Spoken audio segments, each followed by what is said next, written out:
dia a todos. Neste dia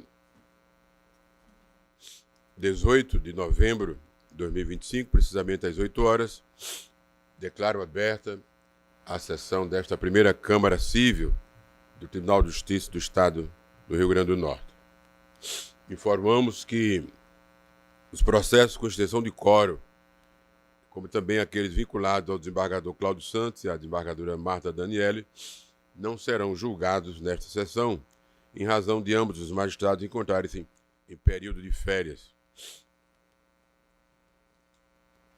O desembargador Cornélio, que está virtual, participará da sessão juntamente comigo, com o Dr. Ricardo Tinoco, o juiz convocado.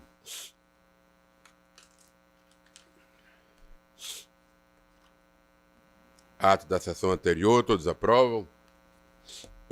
Aprovado. Na ordem administrativa, não tem, né?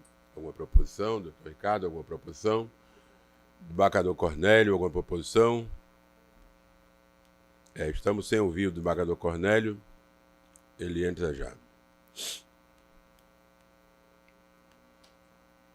Está na sala. O desembargador Cornélio está na sala, mas nós não estamos ouvindo. Não sei se é o som que está fechado ainda.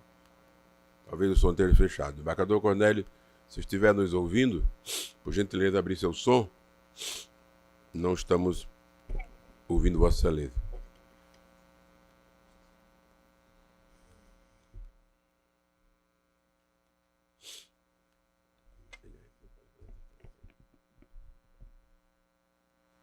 Vamos aguardar alguns instantes. O desembargador Cornélio deve estar com dificuldade técnica para dar continuidade.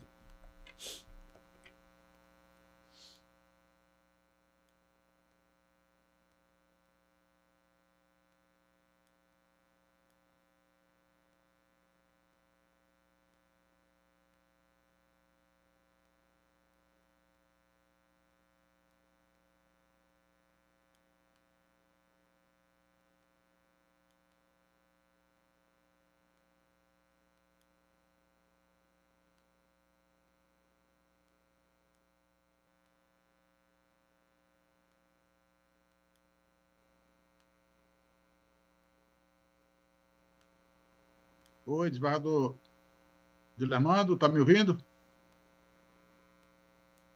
Agora estamos ouvindo o desembargador Cornélio. Pronto, eu estava acompanhando. De som, mas estava acompanhando realmente. Som é questão técnica, a gente tem que tirar de som. Vamos iniciar o julgamento.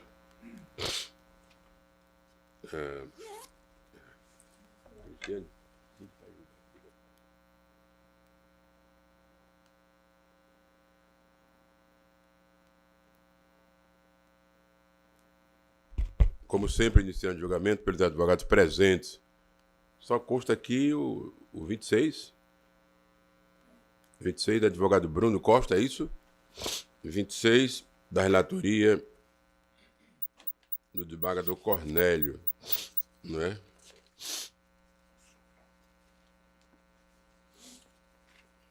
Qual o nome, desembargador? 26. 26 são duas apelações. Apelante apelado Jânio Gilvan e outros, e apelante apelado Ministério Público do Estado do Rio Grande do Norte e outros. Então, há dois apelos. Vossa Excelência, doutor Bruno Costa, né? Representa, no caso, essas partes, né? Porque a outra parte é o Ministério Público, né? Excelência, nós estamos aqui tanto respondendo ao recurso do Ministério Público em face dos réus do processo, como também estamos pela parte do senhor Jânio Gilvan e senhora Sheila como apelantes. Então, nós estamos aqui... porque há dois apelos. Isso, são dois apelos.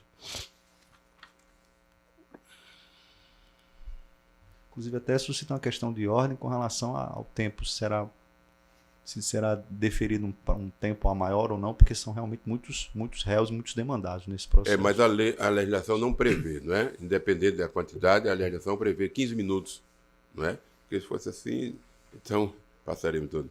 Vossa Excelência tem a palavra, viu?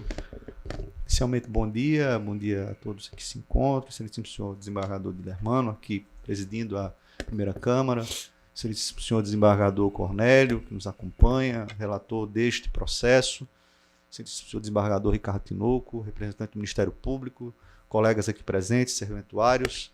Excelências, esse caso é um caso que data do ano de 2010, é um caso que envolve policiais militares e suas respectivas esposas, que à época foram nomeadas como assessoras parlamentares do então mandato da vereadora Sargento Regina. Trata-se o caso de uma ação civil pública referente à suposta improbidade administrativa praticada por todos esses personagens, né? Eu vou, por uma questão de organização, primeiro destacar algumas... Acho que meu microfone... Por uma questão de organização, desembargador, eu vou primeiro tratar do recurso do Ministério Público, qual nós entendemos que há algumas questões prejudiciais ao recurso. A primeira delas, nós temos o entendimento que o Ministério Público, aqui como parte, deveria ter observado os prazos para apresentação do apelo. Então, nós defendemos em nosso recurso que esse recurso que foi aí agitado pelo Ministério Público com relação aos personagens que foram absolvidos nessa demanda, não deve ser acolhido, né? Não deve ser conhecido. Essa é a primeira questão prejudicial que nós estamos suscitando aqui dessa tribuna, né? E também consta no nosso recurso. E dentro dessa perspectiva, excelências, o que nos chama muito a atenção naquilo que foi objeto da sentença, que foi acolhido pela sentença, são as provas que foram colhidas para essa condenação, principalmente do policial militar Jânio Gilvan, né? E aqui passo a fazer a sustentação no que se refere ao apelo que foi agitado pelo então apelante e sua esposa. É um dos poucos que teve a pena de perda da função pública, ele enquanto policial militar. Contextualizando os fatos, as senhoras, as esposas dos policiais militares, foram nomeadas como assessoras parlamentares, e a acusação do Ministério Público é que essas senhoras elas seriam servidoras fantasmas, não teriam ocupado as funções nem trabalhado à época dos fatos. Uma instrução muito complicada, muito complexa, muitos personagens, muitos testemunhos, e, ao nosso ver, a valoração desses testemunhos por parte do juiz singular não foi adequada. Por quê? Porque supervalorizou depoimentos e testemunhos de pessoas com interesse político e ideológico contrário à época da então Sargento Regina, né? E, consequentemente, atingindo os demais demandados dessa demanda. Temos aqui, dentro dessa perspectiva de valoração das provas, que Sua Excelência deixou, inclusive, até mesmo, friso, de considerar, doutor Ricardo, a própria defesa do apelante aqui, Jânio Gilvan, considerando rével no processo, sem o selo, né? A contestação em favor dos réus, né, foi apresentada, nós indicamos aí o respectivo ID, Sua Excelência na sentença não conheceu da defesa que foi apresentada pelo senhor Jânio Gilvan e, consequentemente, sua esposa. Mas no que toca, principalmente, algumas questões, a nosso ver, que eu acredito que podem ser objeto de análise dessa colenda da Câmara, é o fato de nós termos tido a mudança da lei de improbidade administrativa a partir do ano de 2021.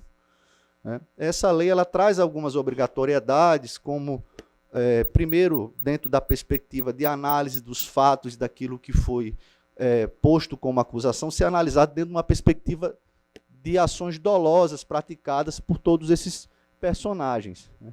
E me chama a atenção, desembargador Dilermano, desembargador Cornélio, que nos acompanha, que o Ministério Público não apresentou aquilo que nós entendemos que seja necessário, que é o acordo de não persecução civil, dentro da perspectiva da ação de improbidade administrativa, né? E outro ponto que nos chama a atenção, desembargadores, é que a conduta, a individualização das condutas também não restou, ao nosso ver, feita de maneira satisfatória.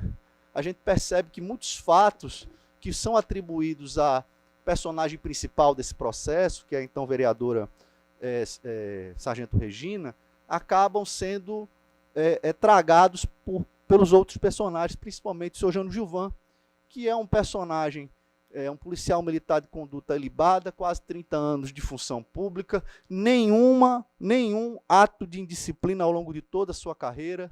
Dentro dessa perspectiva, desse procedimento, o assunto foi tratado dentro da caserna e lá nenhuma penalidade lhe foi aplicada, porque entendeu-se que ele não era o agente com possibilidade de obter qualquer tipo de vantagem, e assim as próprias investigações não alcançaram essa perspectiva de qualquer vantagem por parte do senhor Jânio Gilvan. Então, excelências, nós ficamos refletindo algumas questões que para nós são muito caras dentro desse processo, principalmente o fato de se confundir a atuação político-ideológica dos policiais militares, principalmente o senhor Jânio Gilvan, no que se refere ao mandato da então Sargento Regina. Esse personagem, principalmente esse, está sendo penalizado por ter, à época, frequentado de maneira mais presente o gabinete da então vereadora. E a acusação que pesa é de que sua esposa teria sido contratada apenas para ele receber a remuneração da esposa. Só que nós temos, dentro do processo, desembargadores, mais de 14 depoimentos que indicam a atuação desta senhora enquanto assessora parlamentar. 14. E desses 14 depoimentos, e aqui cito os nomes, até para não parecer apenas que nós estamos aqui da bancada trazendo informações que não são procedentes, mas nós temos Eliane Araújo, Johnny Costa, José Bonifácio, Maria de Fátima Oliveira, Adriana Galvão da Costa, André Leitão, Benilde, Joane, Gerlane,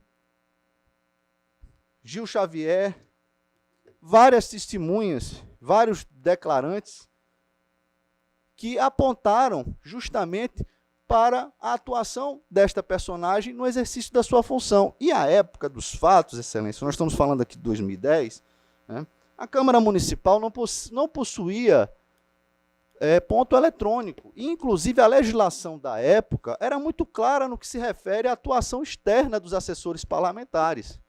Então, nós não temos provas objetivas, evidências de que essa senhora não atuava enquanto assessora parlamentar. É tudo muito dúbio. E, consequentemente, a afirmação de que o senhor Jânio Gilvan teria se beneficiado financeiramente deste assessoramento fictício também não é procedente. Até porque os dois são casados. E já me chegando ao final da minha sustentação, quero chamar à reflexão um outro fato. Se todos são fantasmas, quem compunha o gabinete da então vereadora? Quem exercia o trabalho parlamentar? Há nos autos um trabalho parlamentar com mais de 200 atividades. Quem compunha esse gabinete? Então nós precisamos ter muito cuidado, principalmente no que se refere à aplicação de penalidades tão pesadas como a perda da função pública para um ato desvinculado da atividade pública deste personagem. Lembremos isso. Isso é um ponto extremamente relevante. E no que toca ao repasse de recursos, não ficou claro em nenhum desses depoimentos, até mesmo naqueles que são utilizados pelo Ministério Público, que não houve espontaneidade. Essa ausência de espontaneidade, excelências, passou a ocorrer somente no período das investigações, que foram instauradas a partir de um determinado policial militar que fez serviços de pintura, de conserto de veículo, não se sentiu prestigiado pela então vereadora e fez as denúncias. E outro ponto que chama a atenção é o fato de todas as testemunhas do Ministério Público, que são utilizadas como fundamento na sentença, não atuarem dentro da Câmara Municipal. Elas não estavam presentes, elas não acompanharam o dia a dia da Câmara Municipal. Como é que essas testemunhas podem trabalhar e dizer sobre o dia a dia, a rotina, quem frequenta, quem não frequenta, se elas não frequentam a Câmara? Se nós estivéssemos dentro da perspectiva da justiça laboral, sequer seriam ouvidas como testemunhas. Porque a primeira pergunta que se faz é: o senhor trabalhava lá? O senhor frequentava lá? Tinha alguma atividade lá? Não. Uma jornalista que atuava externamente, uma advogada que se sentiu rejeitada por não ter tido o seu pedido para assessorar, então, vereadora externa, e um policial militar que não atuou no período de mandato. Evidentemente que tem os vídeos da, então, sargento Regina, proferindo diversas afirmativas, mas isso não é suficiente, até porque nós tivemos a absolvição de diversos policiais militares e suas respectivas esposas, sob o argumento de que estas personagens, sob o argumento de que nós não tínhamos dentro do processo provas suficientes para a condenação. E quem é o sujeito ativo dessa improbidade administrativa, dessa suposta improbidade administrativa? Só pode ser então, sargento, vereador à época. Como é que isso pode alcançar o senhor Jânio Gilvan e a sua esposa? Não há nenhuma evidência, foi feita a quebra do sigilo bancário, não houve nenhum tipo de favorecimento a esses personagens. Aquilo que era arrecadado era repassado. Então, excelências, e aqui complementando a atuação do senhor Jânio Gilvan, atuava à época de maneira política, né? Inclusive estava afastado da caserna à época, com autorização dos comandos para atuar, representando as associações de militares da época. Então, excelências, nós aqui estamos hoje com a difícil tarefa de fazer a defesa de mais de uma dezena de policiais militares que foram inocentados, né? E deste policial militar e sua esposa, que depois de 15 anos estão aqui se vendo em meio a um julgamento em que pode reverberar a perda da função pública desse, a reversão da absolvição que ocorreu em sede de primeiro grau, num processo muito tumultuado, mal digitalizado, inclusive, tenho que fazer esse registro aqui, inclusive, para se achar as peças é muito complicado, porque a forma como foi digitalizado também não ajuda quem faz as pesquisas, e isso faz com que a gente tenha a percepção de que aquilo que foi produzido em sede de instrução não foi suficiente para as condenações. E mais, não é suficiente e proporcional à aplicação de uma pena deste tamanho, que é a perda da função pública para um policial, que é a sua morte previdenciária, praticamente. Quando nós tratamos desse assunto, é um assunto extremamente delicado, porque a reinserção dessa pessoa no mercado de trabalho é praticamente impossível, por inúmeras variáveis. Nós trouxemos precedentes que estão aí dentro do feito, dentro da apelação, inclusive dentro dos nossos memoriais, em que esta Corte de Justiça já afastou por inúmeras vezes a questão da perda da função pública, por entender que é algo que tem que ficar extremamente claro, principalmente no que se refere à gravidade, e nós fazemos aqui um apelo para que a nova perspectiva da Lei de Improbidade Administrativa seja observada, principalmente no que se refere ao dolo. O que consta produzido nos autos é extremamente claro, no sentido de mostrar que todos agiram ali com a mais absoluta boa-fé. Então, excelências, nós encaminhamos aqui, dentro dessa sustentação que aqui estamos fazendo, de inúmeros e milhares de fatos, trazendo aqui um pouco daquilo que consta dos autos, mas principalmente rogando que o recurso do Ministério Público não seja provido, inicialmente seja analisada a questão da prejudicial relativa à tempestividade do seu recurso, e no que se refere à apelação apresentada, que essa seja conhecida e devidamente provida, ou se provida parcialmente para afastar a condenação à perda da função pública, assim como se manifesta a defesa dos demandados desse processo aqui, recorridos e recorrentes. Agradeço a oportunidade e uso integral do tempo. O desembargador Cornélio quer se pronunciar ou posso anunciar aqui? Eu estou, senhor presidente, aí, rejeitando a questão preliminar e, no mérito, eu estou conhecendo de ambos os recursos, mas negando provimento, mantendo a sentença do primeiro grau, porque eu acho que ela está correta. Com essa nova modificação da lei, eu já fiz revisões em vários processos, em várias sentenças condenatórias, né, e terminei dando provimento. Mas nesse aqui, o caso, eu acho que é de manter a sentença, por isso eu estou mantendo. A Câmara, unanimidade, está rejeitando os recursos, né, dando por desprovidos. Algum advogado presente ainda para a sustentação oral? Não, né? Então vamos a... se tem alguém inscrito virtualmente, alguém na sala virtualmente para a sustentação oral? Alguém inscrito? Tem mais gente inscrita? Tem mais alguém inscrito? Tem? Algum advogado na sala virtualmente para a sustentação oral? Temos que chamar todos, né? Sim, sim, excelência. Sim, quem é que fala? Por gentileza, identificar o nome e a OAB. Excelências, o advogado Adolfo Lucas, OAB 14642-RN. Qual é o processo? Processo, excelência, a apelação civil 0800-529... É o número qual da pauta, lembra não? 14, salvo engano, excelência. 14. Adolfo Lucas Medeiros Evangelista, né? Perfeito. É de minha relatoria. Vossa Excelência representa quem? Representa apelante, projetos e serviços de engenharia, de energia? Isso, perfeito. Vossa Excelência tem a palavra. Tem, da outra parte também, Leonardo Vasconcelos Braz Galvão, está presente? Do apelado? Não presente. Então, doutor Adolfo, representando JSL Projeto e Serviço, tem a palavra, pelo tempo regimental.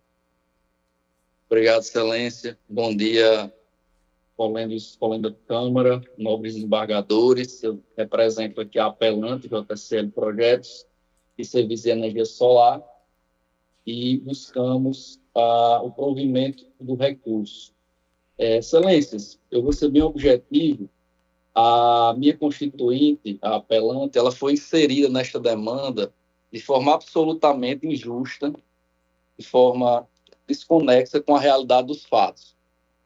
O contrato que nós temos aqui neste processo, que embasa esta ação, diz respeito a uma prestação de serviço de fornecimento e instalação de energias, de placas de energia solar. Né? O que acontece? Neste contrato, a minha constituinte JSL não foi signatária, não participou, não negociou nenhuma das cláusulas, nenhuma das condições deste contrato. Não há em qualquer instrumento, qualquer menção à empresa JSL Projetos e Serviços de Energia Solar. É possível observar que essa relação contratual ela se deu exclusivamente entre a apelada, a Laticínio Santa Terezinha, e uma outra empresa, que é a Solar Elétrica, que não compareceu aos autos. Foram essas duas partes apenas que negociaram prazo, preço, condições, formas de pagamento, cláusulas penais, as cláusulas inerentes a este tipo de serviço. A JSL Projetos, a apelante, ela não participou, não negociou, não assinou o contrato. Como a gente sabe, excelência, aos contratos se aplica o princípio da relatividade. Né? As obrigações e direitos se aplicam, fazem efeito às partes da relação contratual. No caso, reiteramos, né, que a JSL não participou, não negociou qualquer condição. Não estamos nem aqui falando de uma promessa de fato terceiro, porque não houve nenhuma comunicação da empresa contratada, Solar Elétrica, com a apelada Laticínio Santa Terezinha, informando que o serviço seria prestado pela empresa apelante. Não existe nenhum tipo de sinalização nesse sentido aqui no processo. Além disso, é preciso destacar que a empresa solar elétrica, ela contratou a Apelante para fornecer os equipamentos que seriam utilizados nessa contratação feita pela Apelada. E essa obrigação foi cumprida. Nós temos termos de cumprimento de obrigação, nós temos documentos no processo que demonstram que houve a entrega dos equipamentos. Então, a parte que cabia à empresa apelante foi cumprida. A Solar Elétrica, enquanto contratada da Apelada, ela tinha poderes para receber os equipamentos entregues pela empresa apelante, pela minha cliente. Então a parte que cabia à apelante foi realmente satisfeita. E também temos que destacar que na sentença de primeiro grau, o juiz condenou solidariamente as empresas demandadas, tanto a Solar Elétrica como a empresa apelante, inclusive determinando a instalação de placas de usina solar, sendo que a obrigação de instalação cabia exclusivamente à empresa contratada. A empresa JSL, ela nunca foi condenada, ela nunca foi, contratada para proceder com a instalação. A instalação se deu para o cumprimento da Solar Elétrica. Então, condenar a apelante, excelência, a instalar os equipamentos, uma atividade, um serviço, que ela sequer foi remunerada, ela não foi remunerada para a instalação de placas de energia solar. Ela sequer possui expertise na instalação de energia solar. Então, não faz qualquer sentido determinar cumprimento de instalação por parte da apelante, da empresa JSL. O que é preciso destacar é que, enquanto fornecedora, a apelante cumpriu sua obrigação, entregou os equipamentos para a empresa Solar Elétrica e caberia a esta proceder com a instalação, com o fiel cumprimento do contrato firmado entre ela, Solar Elétrica, e a apelada. Porém, a sentença, para nossa surpresa, condenou de forma solidária ambas as empresas, mesmo nós tendo aqui como observar que há distinções nessas relações entre essas partes envolvidas, a sentença, de uma forma que nós consideramos desconexa com a realidade, condenou de forma solidária ambas as empresas. Deste modo, excelência, considerando o princípio da relatividade dos contratos, da legitimidade das partes no negócio jurídico, nós requeremos a esta Câmara o conhecimento e o provimento da apelação civil, a fim de, primeiramente, excluir a empresa apelante do polo passivo, tendo em vista que houve um cumprimento da única obrigação que cabia a ela, que era entregar as placas de energia solar para a empresa Solar Elétrica, e, subsidiariamente, caso se entenda pela alguma responsabilidade da empresa apelante, que seja exclusivamente de entregar os equipamentos e não de instalação, tendo em vista que o contrato de instalação de execução foi firmado tão somente com a empresa Solar Elétrica. Nesses termos, pedimos provimento. Esse processo é de relatoria do embargador Cornélio, não é isso? E a Câmara, à unanimidade, está desprovendo o recurso. Não é isso, embargador? É de minha relatoria. Eu acho que é de Vossa Excelência, viu? É de minha relatoria, desculpe. É de minha relatoria, a Câmara está acompanhando e a unanimidade está desprovendo o recurso. Viu? É de minha relatoria. Vamos agora para o de número 20, não é isso? Número 20. Doutora Fernanda. Número 20. Agravante DLGT. Representado por sua genitora. Advogado Bruno Henrique. O 20. quem está... A agravante é a parte, doutor Bruno, agravado Unimed, né? É o 20, né? Cadê, meu Deus? Peguei aqui agora mesmo o 20. Peguei agora mesmo. É meu? Eu peguei agora mesmo o processo. Não, o 20 é da minha relatoria. É, do embargador Cornélio. É, da minha relatoria. Vossa Excelência tem a palavra, doutora. É só a parte apelada. Como é que está? É o 20. Isso é a parte agravada. A parte agravante não está presente, doutor Bruno. O 20, só um minutinho. Eu estou mantendo desprovido. Está desprovendo, então. Ela é agravada, né? Então, dispensa. Eu agradeço e dispenso a oportunidade do debate. Ok. Obrigada, excelência. Algum advogado mais presente? Apresentação oral, não. Algum advogado presente? Excelência, bom dia. Sala virtual, pois não. Deixa eu só abrir minha câmera aqui. O nome, OAB. Pois não. Úrsula Frois Cordeiro Galvão, OAB-BA, 26563, o processo de pauta da sua relatoria número 15. Número 15. Vamos Isso. ver aqui, só um minuto. Vai ser chamado ainda, doutor.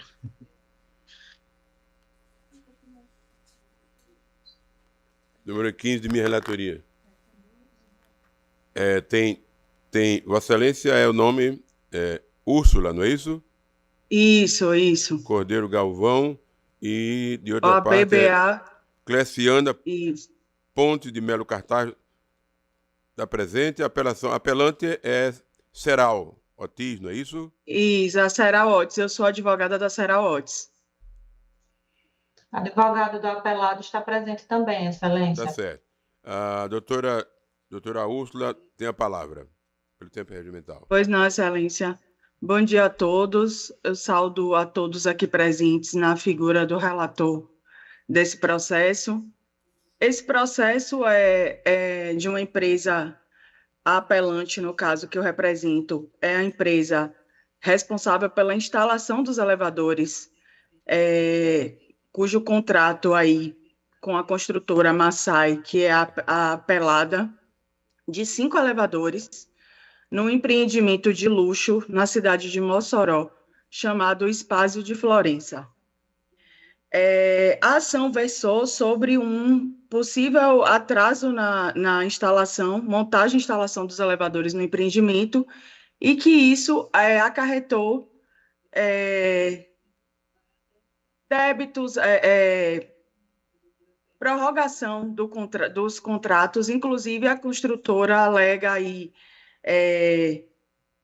que precisou ter mais funcionários, junta folhas de funcionários, INSS, FGTS, cobranças de energia elétrica e de água, e até um financiamento com o Banco Santander.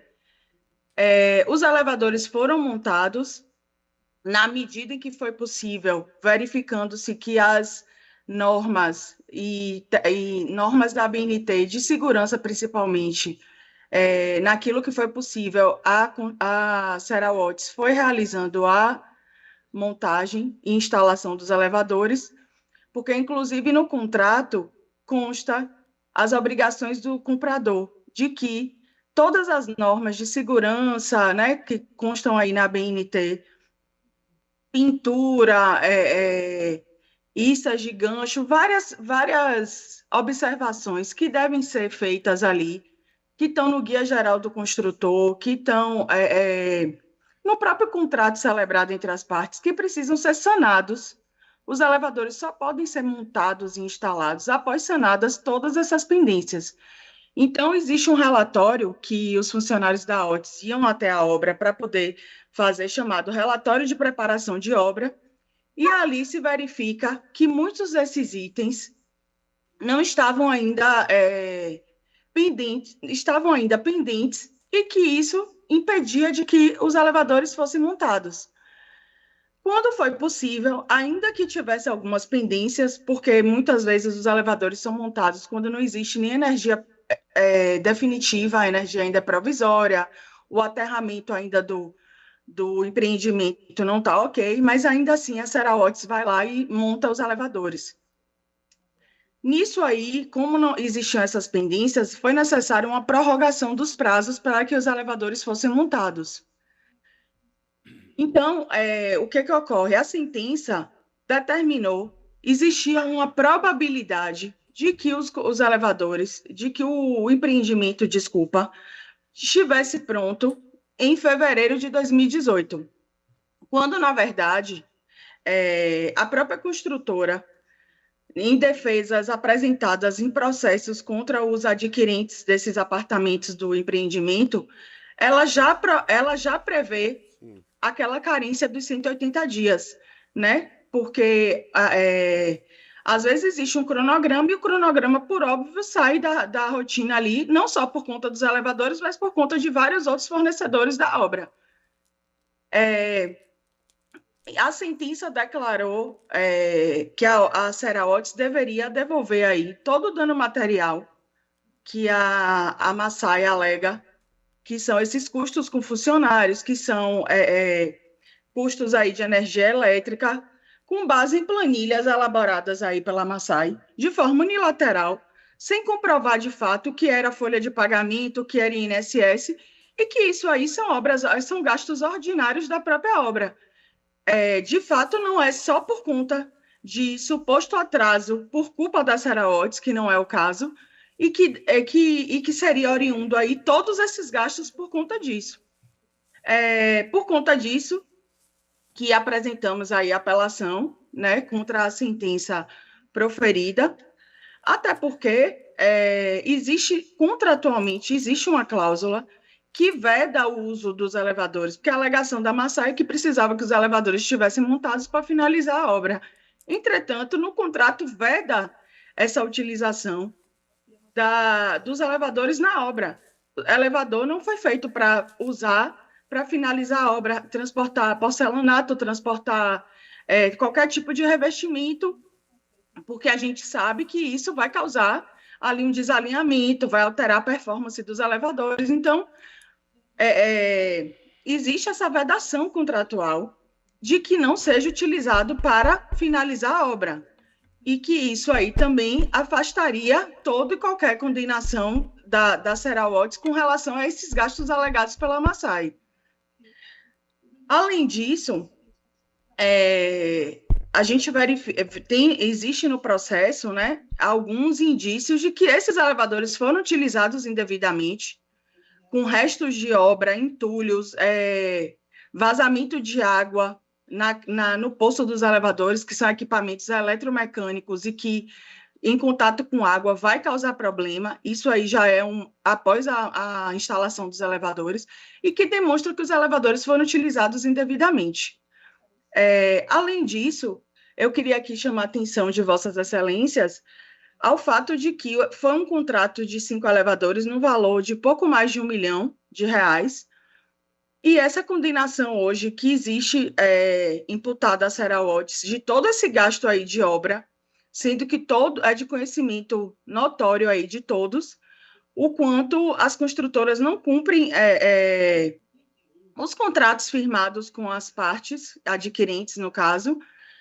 Esse empreendimento foi entregue muito depois, por conta de habites e de um monte de coisa. Então, assim, comprova de que o problema não era suposto atraso dos elevadores, que precisavam ter os postos de forma com base em normas, em segurança, em todos os itens ali destacados que precisam ser observados para que os elevadores sejam montados e instalados, colocados para funcionar. Percebe-se aí um desequilíbrio entre a sentença e o que foi firmado, como se a Ceraotis fosse a responsável por todos esses gastos aí que a Massai alega, um prejuízo aí milionário hoje, quando a gente atualiza o pedido da Massai de mais de 3 milhões de reais, imputando tudo isso à Ceraotis como responsável.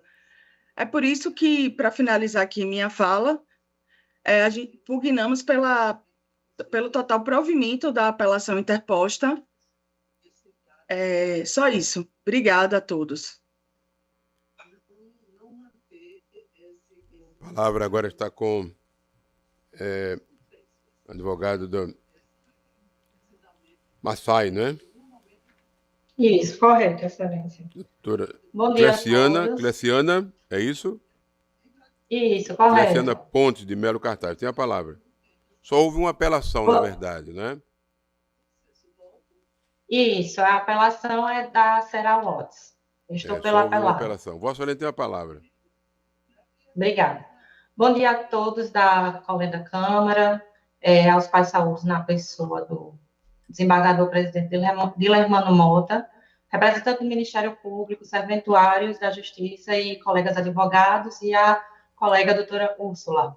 Excelência, como bem resumir o cerne da questão pela doutora Úrsula, trata-se de uma reparação de danos em razão do atraso da entrega de equipamentos, que foram 5 elevadores, contratados pela apelada, junto à apelante, para o empreendimento Espaço de Florença, na cidade de Mossoró. O contrato ele foi firmado entre as partes em agosto de 2016. E, contratualmente, consta uma tabela nos autos, no e-mail enviado pela própria apelante, que o primeiro elevador ele deveria ter sido entregue funcionando na obra em março de 2017 e o último em julho de 2017.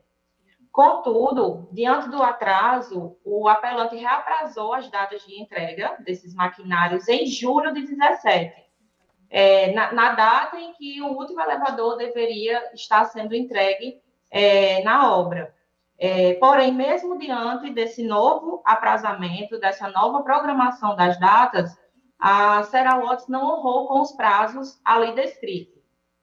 Consta também nos autos, até nas contrarrazões e nos memoriais que eu juntei, a tabela constando o prazo contratual, depois o novo prazo que foi dado pela Ceral Watts, e em seguida o prazo que realmente os elevadores foram entregues na obra. O primeiro elevador ele só foi entregue em setembro de 2017, com 6 meses de atraso, e o último foi entregue em agosto de 2018, com 13 meses de atraso da data inicialmente contratada, indicada pela apelante. Consta nos autos também que a empresa já havia liberado a fabricação em outubro de 2016, quando realizou a primeira visita, fez o checklist e consta lá, liberação de fabricação e a marcação do preposto da OTS, dizendo que sim. Então, em virtude do atraso da entrega desses maquinários, a apelada amargou prejuízos, né? Que consta também tudo comprovado nos autos, como o aditamento da folha de pessoal, encargos, energia, água e aditamento de financiamento bancário, além do próprio atraso da entrega da obra, que estava prevista para fevereiro de 2018, contudo, se deu em outubro de 2018. Mesmo se a gente pegar os 180 dias de prazo que a doutora Úrsula falou, ainda assim, a obra teria sido entregue com atraso, devido ao atraso da entrega dos elevadores.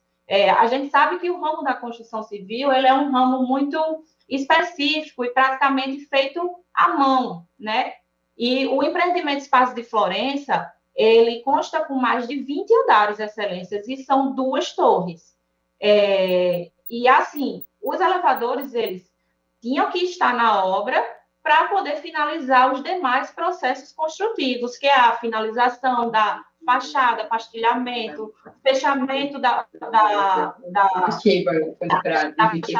obra, a retirada do elevador temporário, que ele fica anexo à edificação. Então, muitos processos construtivos dependiam da entrega e instalação dos elevadores na obra. A apelante pontua muitos fatos pós-entrega em relação ao uso desses elevadores na obra. Só que a gente não está discutindo o uso deles na obra, a gente está discutindo, e é inconteste nos autos, que eles chegaram atrasados na obra. Não se discute o pós-obra. E mesmo se fosse discutir o pós-obra, a OTS ela entrega um guia geral do construtor.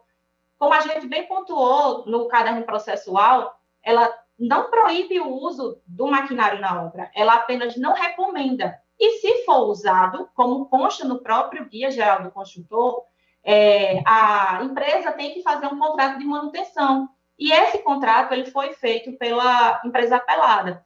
Mas isso, repisamos, não está em discussão. O pós-obra, o que está em discussão é o fato inconteste do atraso da entrega dos elevadores na obra. O ABIT, como a doutora Úrsula falou, ele foi requerido, consta nos autos, 2 dias depois da entrega do último elevador. Então, resta inconteste, excelências, que o atraso da entrega da obra atrasou em 8 meses essa entrega da obra, se deu devido ao atraso dos elevadores. Existe um nexo causal entre o atraso da entrega do elevador instalado na obra, pronto para uso, com o atraso da entrega da obra para os adquirentes, justamente porque precisa ser finalizado os demais processos construtivos da obra, e a gente está falando de um empreendimento com mais de 20 andares, 2 torres e 20 andares. Então, não é uma coisa simples, que chegou um elevador num dia, na outra semana a gente já está entregando. Então, a empresa teve que arcar com todo esse prejuízo, e motivo pelo qual nos socorremos do judiciário, para a reparação desses danos, e aqui estamos pugnando pela manutenção da sentença proferida no 1º grau. Muito obrigado pela palavra, e é isso, pessoal. A Câmara, unanimidade, está votando pelo parcial provimento do recurso de apelação para reduzir o período de apuração dos danos materiais ao interregno compreendido entre fevereiro de 2018, mantido como termo inicial, e julho de 2018, data da efetiva entrega e instalação dos elevadores, devendo a liquidação de sentença observar esse limite temporal. Com sucumbência mínima da parte apelada, permanece a cargo do apelante o pagamento das custas processuais e dos honorários. Algum advogado mais na sala virtual? Alguém na sala virtual? Bom dia, excelência. Pois não, nome e OAB. Sandro Câmara, excelência. O item, processo 28 da pauta. 28. Está escrito? Né? Anaílde Pinheiro. Só um minuto. E outros.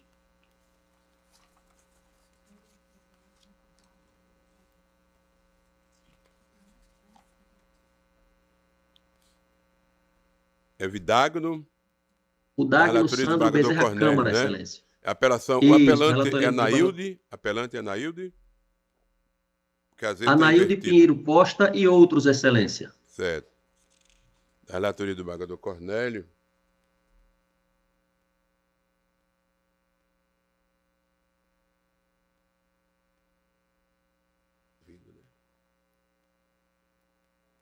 Tem 2 tentações? Não, só uma mesmo, né?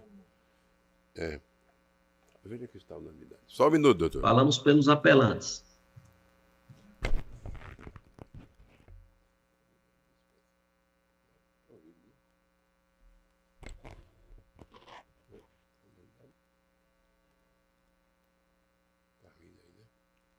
Está sendo provido.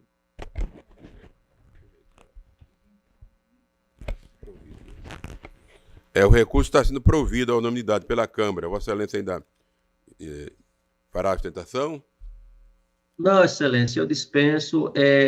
Eu gostaria só de saber do relator se ele já está homologando os cálculos ou se está anulando a sentença. 28 é do embargador Cornélio, né? Isso. O embargador Cornélio está nos ouvindo? Sim, Mas o mérito está sendo prejudicado, né?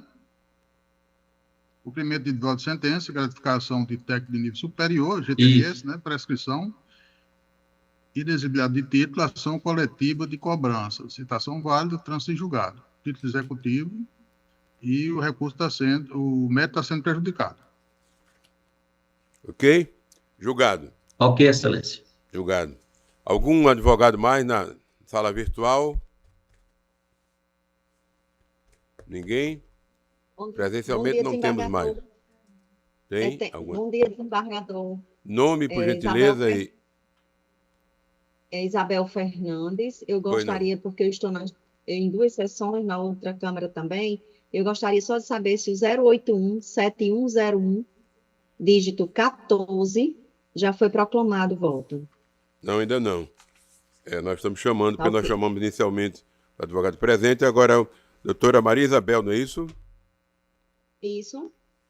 Relatoria do embargador Cornélio, Direito de Família, né? Sim. Vossa Excelência representa, isso mesmo, agravante, né? Exato. Perfeito. Tem a palavra, viu?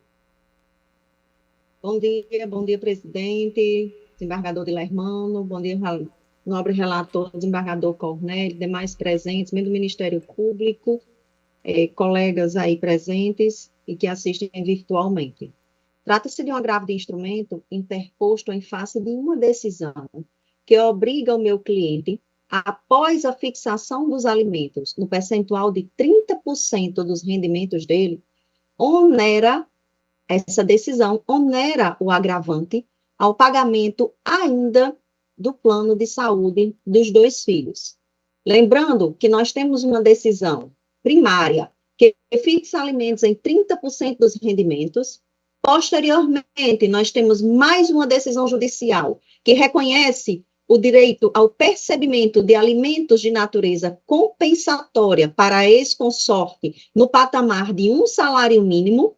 E ainda temos essa decisão, objeto do recurso de agravo de instrumento que ora se põe em mesa para julgamento, onde onera o meu cliente ainda o pagamento do plano de saúde. Então, o objeto do presente recurso se limita exatamente ao pedido de reforma da decisão no que diz respeito à obrigação do pagamento do plano de saúde, considerando que ele já vem pagando 30% dos seus rendimentos, acrescido ainda de 1 salário mínimo de alimentos de natureza compensatória para ex-consorte.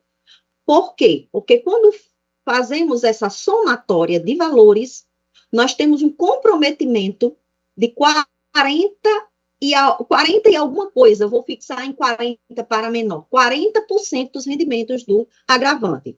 Então, o objeto nesse sentido, do recurso para a reforma da decisão de piso, desonerando o agravante do pagamento do plano de saúde, considerando, mais uma vez, repiso, que ele já vem pagando alimentos no patamar fixado em 30% dos seus rendimentos líquidos, mais um salário mínimo para ex-consorte. É o que nós pugnamos em sede de agravo de instrumento e, portanto, pedimos que seja dado provimento ao recurso.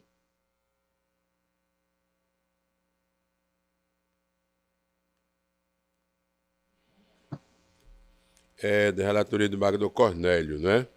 O embargador Cornélio está nos ouvindo? Sim, é o 19, não é? Correto. Estou pelo conhecimento e desprovimento do recurso. Meu voto está nesse sentido. A unanimidade, não é? A unanimidade. A Câmara está desprovendo o recurso.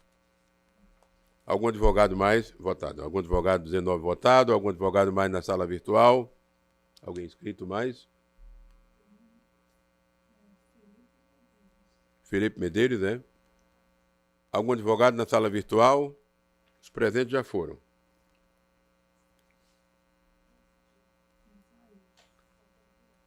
Se não, os demais processos serão julgados virtualmente, né? Vão para a pauta virtual, não é? E agradecer a doutora Jeane aqui, que sempre conosco aqui, viu? E não havendo mais processo em mesa para julgamento, eu declaro encerrada a sessão. Quem? Embargador Cornélio, alguma proposição?